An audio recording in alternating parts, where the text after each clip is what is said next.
Their nocturnal existence and ominous hooting sounds, owls have also been symbols associated with the occult and the otherworldly.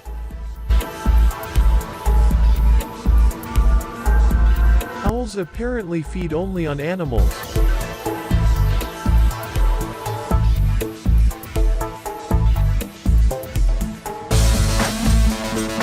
All owls have the same general appearance, with a large flat face with a small hook and a large front face.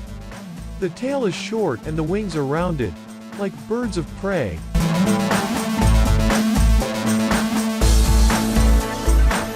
They are important for biodiversity as well as a predator.